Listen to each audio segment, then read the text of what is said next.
What's up everybody, welcome to Money Management channel. My name is Andrei and today I'm gonna be doing an update on MMTLP and FINRA saga. I got the cash in the bag, stadium packed. Born a rock star in this life, gonna live it up. And for today's video, guys, I have several quite interesting news. First of all, I will show you set of updates in our litigation processes, and I have to admit that we have a lot of deadlines that will happen basically within next several days or weeks. The majority of them will happen within next several days or weeks. Then I will continue with an investigation about the mess with CUSIP numbers of MMTLP, TRCH, and the next bridge hydrocarbons. And guys, we have a lot of discrepancies, I would say, in this data, and I will explain you my point of view and my thoughts. And before we dive deep into all of this, guys, please hit the like button for YouTube algorithm and drop me a line in the comment section if you think my videos are valuable for you. So guys, and let me remind you that I am a trader and I use technical analysis in my setups. And if you want to know more about technical analysis, if you want to enhance your trading skills, feel free to subscribe to my YouTube channel and to join my Patreon account, where for the $35 a month you will be able to drastically enhance your trading skills. On top of that, guys, for now I added the gold tier for limited 10 vacant places, and the only difference in between these two tiers is this one.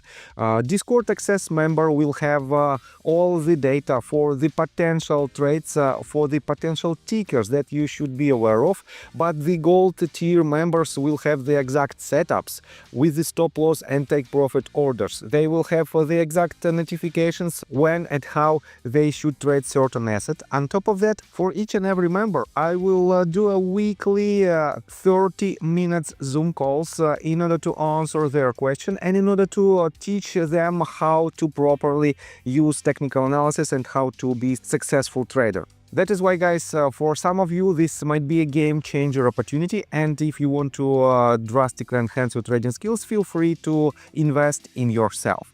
And guys, this is the most recent actions in my Discord group. Take a look right here. First of all, I want to show you that it is only 7 vacant places for the gold tier remains right now. And right here you can see that the most recent actions in my Discord group is following. One of my Discord member upgraded his membership to gold tier, and here's his update. Hello Andrew, I upgraded gold to gold because I have learned so much in just 3 weeks and it is absolutely worth it. I really enhance my skills, and it's a pleasure to have you as my mentor who checks my setups, my counts, and gives much input. And I responded to him, thank you very much, it is only the beginning. I have many ideas about how my gold members can benefit even more. And guys, I made a lot of updates for my Patreons. I made crucial reminders about the events that might drastically impact the price. I made, let me show you, I made quite a few videos on demand on different ticker symbols that I don't publish publicly on YouTube. You can see it is a coin zone, PL, Palantir, MSTR, Tesla, Bitcoin, Teledoc, Porsche, PayPal, Amazon, and others. On top of that, guys, I publish a lot of tutorials with the exact real-time examples how you should or should not trade certain setups. And on top of that, guys, take a look right here. I made even recaps on my tutorials. Here's the result of the actual price action of the setup that I marked previously. And definitely, if you want to enhance your trading skills, guys, you should be a member of this Patreon group, because guys, for now I have only 4 members, 4 active members, and 3 of them are the gold tier members. That is why, guys, when this tier is full, I will close it, I think, forever, and you will be able only to enter my Discord access, which is also extremely supportive for the traders, because I pretty much show all the details about the conditions of the market and the certain conditions on the asset. The only difference is that these people don't have one-on-one 30-minute Zoom call with me, and they don't have the precise setups that pretty much I take. So, and let's begin today's video with this set of tweets. Roman Supes made an update on the most recent litigations, and let me quote you them one by one. MMTLP, Roller versus Securities and Exchange Commission. Here is the case number. DTCC appeared has until March 31st, 2025 to respond. FINRA appeared response due March 31st as well. SEC appeared response deadline on May 15th of this year. And Rule 26 meeting report due by April the 4th. And I have to admit, guys, that this might be quite interesting results of these deadlines, because we have to know the position of DTCC, FINRA and SEC in this case. And it is not the end for the documents, for the so-called war of documents before the actual hearings. I have to say that we have even more updates on other litigations. So, Wilcott versus SEC et al. SEC is the only party that made an appearance.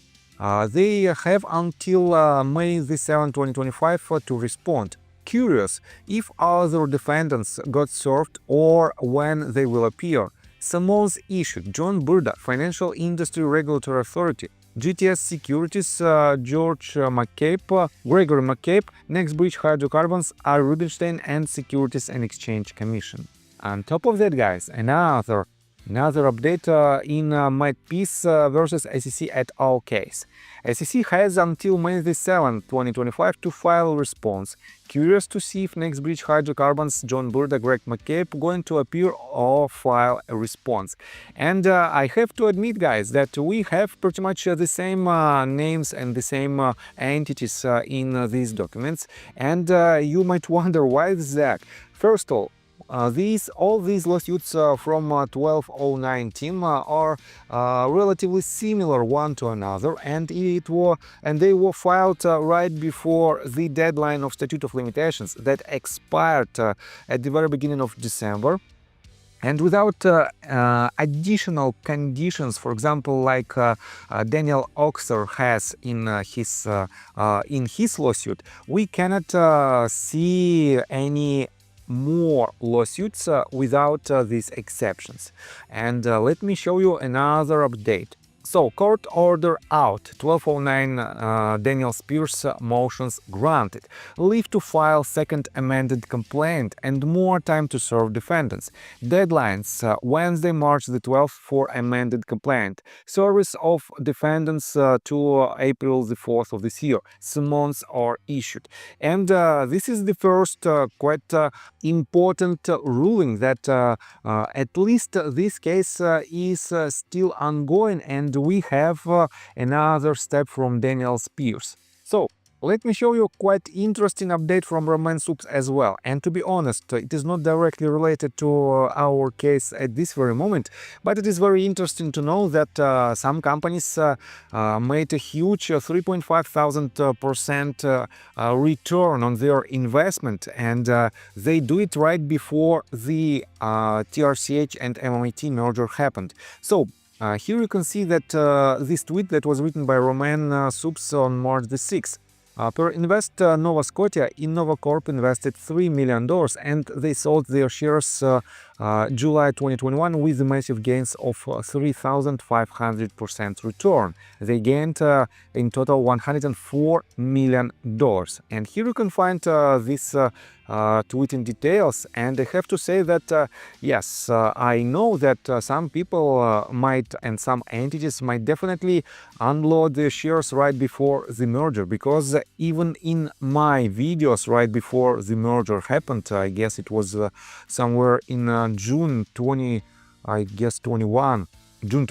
of 2021, I told to my viewers that the date when the huge sell-off happens will be about 2 to 3 days before the deal execution date. I mean the merger date, and I was right because all the technical indicators showed me this information, and I transferred it to my viewers. So let's continue with another news.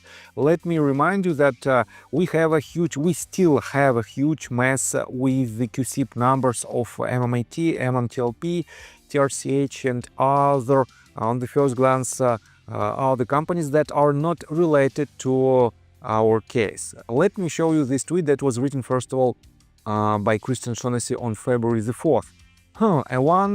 A 140 for 1 reverse split and name change for Bytec to Bemergen. Why is that? Why is this especially interesting to MMTLP investors? Because in two SEC filings, Bytec used the Torchlight CUSIP.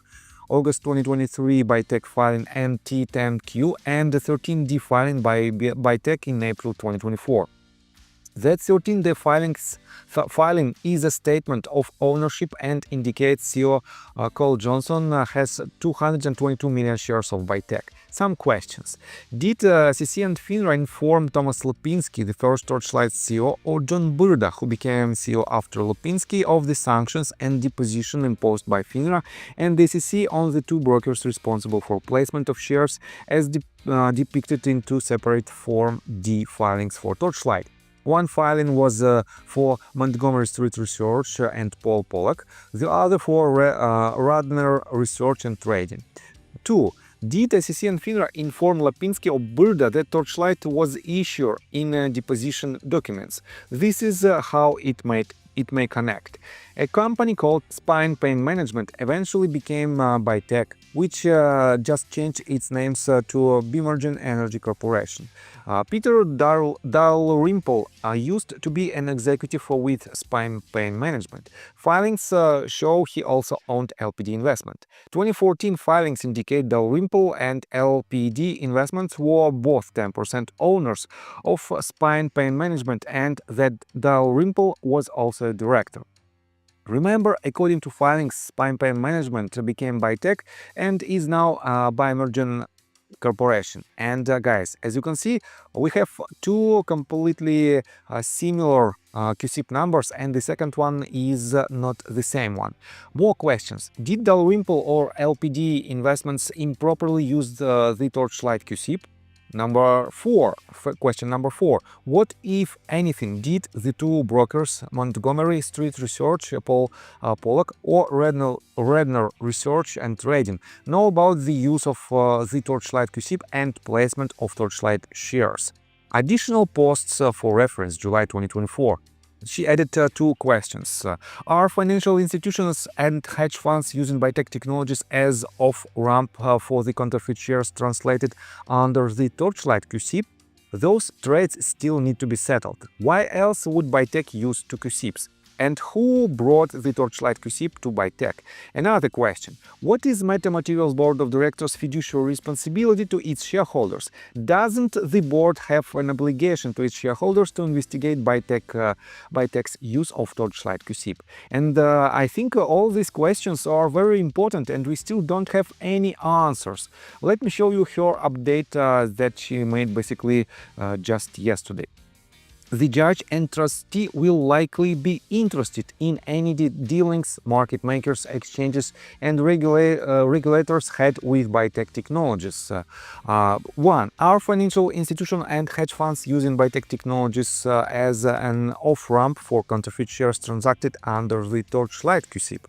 Those trades still need to be settled. Why did Bytec Technologies appropriate Torchlight's CUSIP 89102U103 in two SEC filings? And guys, some of community members and some people might think that it was just a coincidence that they use, or just a simple typo, that they use these two CUSIP numbers that belongs to Torchlight in their official documents. But guys, take a look right here. and T10Q document was filed in August 2023, and 13D form was filed in May 2024. It is near to impossible to have these two completely separate documents that were filed even within more than a year one from another, and no one, literally no one, made any corrections in the first document, and instead of making corrections, they did another filing with the same exact CUSIP. Guys, I have a lot of doubts that it is just a simple coincidence. In my opinion, it was made intentionally, but for what reasons, I don't know. And definitely we have these questions on the table as well. So she also added this question number 3. Did Metamaterials board investigate Bytech's use of Torchlight's CUSIP? If not, why not? If yes, what did they find and how did they respond? Many questions in the posts below. And guys, definitely when the first document was filed, all of the broker-dealers should have a so-called red flag in all of the actions with this CUSIP number, because it belongs to completely separate entity. And because of this, they had to file some notices to the companies, to Torchlight Energy and to Bytech Technologies. And if so, all members of Metamaterials Board of Directors should know about this issue, and these questions are extremely important. If they knew it, why didn't they do anything? And why didn't they inform their shareholders? And why didn't they file any official letters to authorities? Again, it doesn't make sense, but it raises a lot of questions. So let me show you another quite interesting update. At this time, guys, in response to Christian Shaughnessy, Junk Savvy wrote this. And why would the legacy company of Bytech, now Bemergen, claim to be a wholly owned subsidiary of Torchlight Energies, using their financials in SEC filings? Why has the SEC, including Commissioner Esther Pierce, ignored investor complaints regarding the hijacking of Torchlight's CUSIP and financials? Why is MMTLP, MMAT, TRCH always the exception? Thoughts? US Treasury, Cash Paddle and PAM Bondi.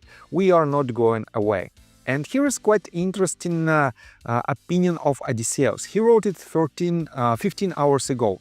Bemergen does not claim to be a wholly owned subsidiary of Torchlight Bytech, and Bemergen has not used Torchlight Energy financials in SEC filings. It is true, two shareholders filed 13Ds used TRCH CUSIP in beneficial owner header, and through Bemergen used this CUSIP number in an NT10Q.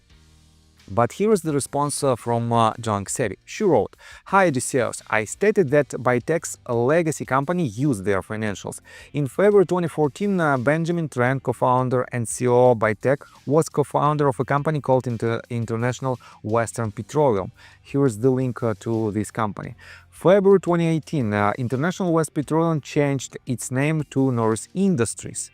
On June the 1st of 2021, Norris Industries CUSIP identifier 656357100 filed SEC Form 10K and stated, "The financial statements are presented on a consolidated basis and include all of the accounts of Torchlight Energy Resources and its wholly owned subsidiary, Norris Petroleum."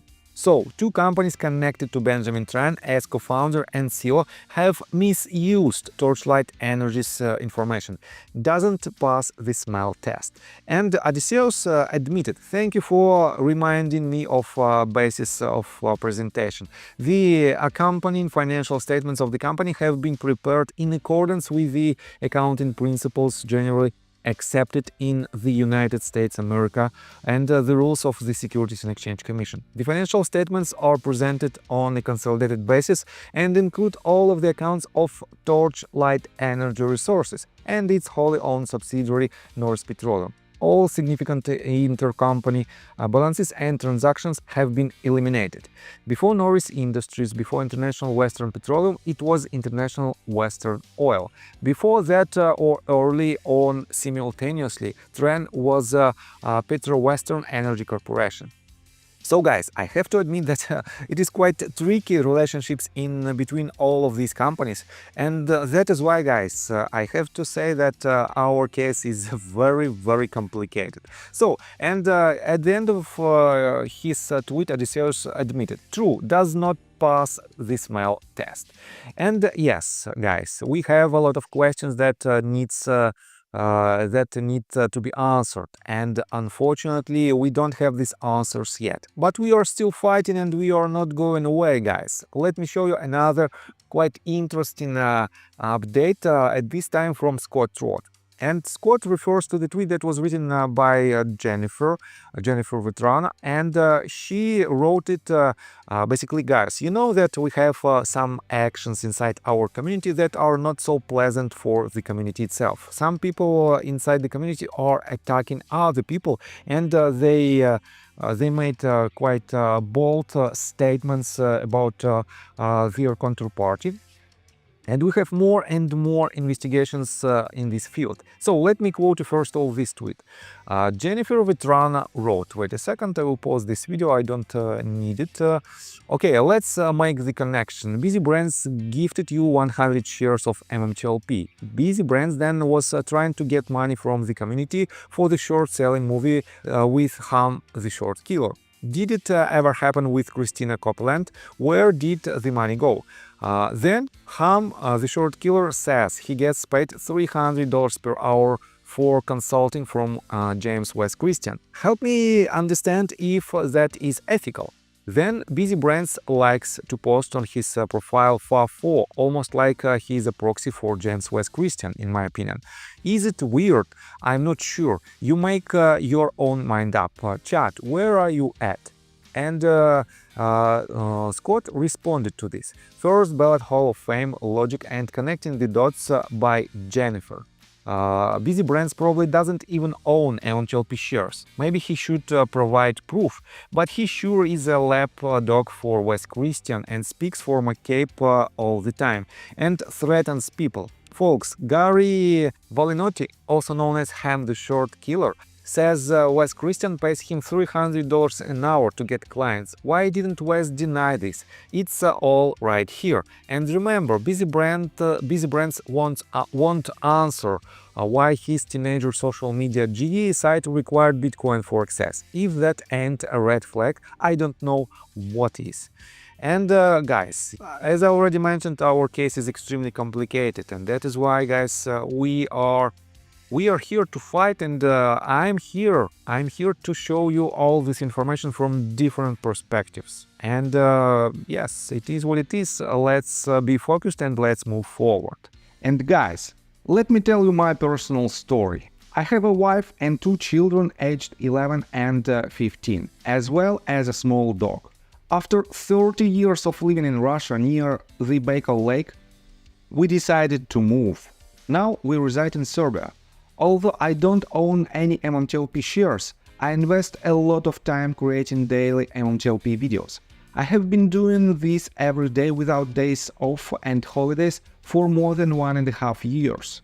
Now I wish to buy back this time from my family, from my children. We've agreed that I will ask the MMTLP community to support me, and I will give all the money to the children. Therefore, if you believe that I am providing useful content for you and wish to support me, you can join my Patreon account. For $5 a month, I will add your name to my list of supporters if you wish. Thank you in advance. The link you can find in the description below. So, I think that's all information that I want to provide you. If you like my video, please hit the like button and subscribe to my channel, and see you guys and girls next time. Bye! I got the cash in the bag, stadium packed. Born a rock star in this life, gonna live it up on the attack. Baby, I'm bad, I just wanna get caught up in this life. I'm crazy, I'm mad, doing no cap. Only God wants you.